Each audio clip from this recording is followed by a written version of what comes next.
Guys, हमारी दुनिया बहुत सी रहस्यों से भरी पड़ी है और बहुत से ऐसे भी रहस्य हैं जिसे कभी सुलझाया नहीं जा सकता। लेकिन आज हम जिसके बारे में बात करेंगे वह है एक चोर जो गायब हुआ कि एक रहस्य ही बन गया। आज की कहानी एक अमेरिका के चोर डीबी कूपर नाम के चोर की है जो पूरी दुनिया के लिए आज तक एक रहस्य ही बना हुआ है। एफबीआई तथा बहुत सी जांच एजेंसी इस चोर को पकड़ने के लिए 50 साल से भी ज्यादा समय खर्च कर चुकी है, लेकिन आज तक उन्हें कोई सफलता नहीं मिली। तो यह घटना है 24 नवंबर 1971 की, जब डैन कूपर नाम का एक व्यक्ति काला सूट पहनकर काला बैग लेकर एक जेंटलमैन की तरफ पोलैंड के एयरपोर्ट में पहुंचा और टिकट लेने के लिए खड़ा हो गया। उस समय बोइंग 727 प्लेन पोलैंड से सिएटल जा रही थी। उसने उस फ्लाइट की टिकट बुकिंग की और अपनी सीट 18C पर जाकर बैठ गया। दोपहर के 2:50 पर प्लेन ने अपनी उड़ान भरना स्टार्ट किया। डैन कूपर अपने जिस काम को अंजाम देने के लिए आया था उसने अपने काम को ज़्यादा डिले ना करते हुए एग्जीक्यूट किया और एयर होस्टेस यानी फ्लाइट अटेंडेंट को अपने पास बुलाया और डैन कूपर ने उसे धीरे से कहा कि मेरे पास बॉम्ब है, अगर तुमने सरकार को मेरी बातें बताई और मेरी बातों को पूरा नहीं किया तो मैं इस प्लेन को बॉम्ब से उड़ा दूंगा।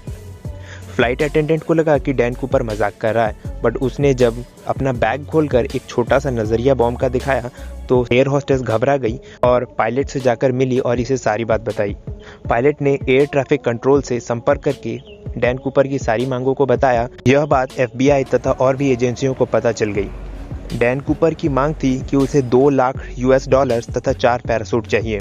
क्योंकि उस फ्लाइट पर 36 लोग बैठे हुए थे, इसलिए गवर्नमेंट ने लोगों की जान बचाने के लिए डैन कूपर की बात मान ली और डैन कूपर को $2 लाख तथा 4 पैराशूट देने का वादा किया। कुछ ही देर बाद फ्लाइट सिएटल में जाकर लैंड हुई और डैन कूपर की मांग के अनुसार उसे $2 लाख तथा 4 पैराशूट दिए गए। एफबीआई ने चालाकी दिखाते हुए बैग को $20 के नोटों से भर दिया ताकि जब वो इन नोटों का यूज करे तो इसके सीरियल नंबर से इसे ट्रैक किया जा सके। जैसे ही डैन कूपर को उसे मांगे हुए पैसे मिल जाते हैं, उसने 36 यात्रियों को अपने कहे अनुसार प्लेन से जाने दिया।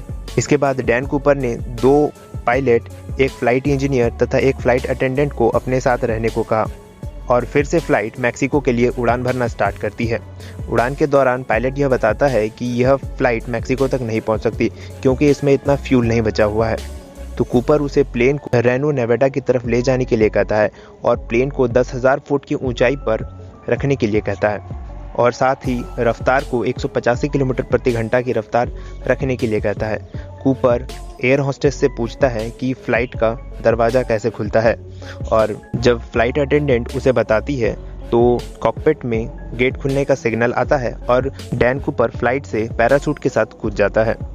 रात के 10:15 पे बोइंग 727 प्लेन रेनो एयरपोर्ट पर लैंड करती है और प्लेन को पुलिस और एफबीआई द्वारा चारों तरफ से घेर लिया जाता है, लेकिन कुछ ही देर में पता चलता है कि डैन कूपर भाग चुका है।